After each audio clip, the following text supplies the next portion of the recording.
ang taong bayan na po ang pwedeng maghusga na nung lumabas lang yung Cabral files, doon nagsimula yung mga matitinding atake nila laban sa akin.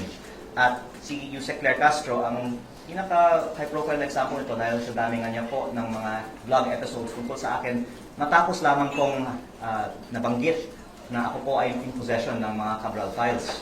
At ang isang dahilan actually na hindi ko naman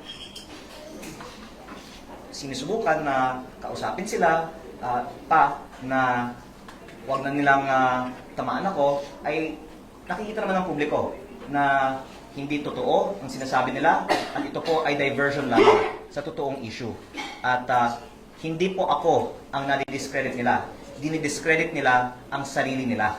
Kaya pinag-aaralan ko po ang aking mga hakbang at nakita ko actually mabuti pa na magsalita siya kasi wala nang naniniwala sa kanya.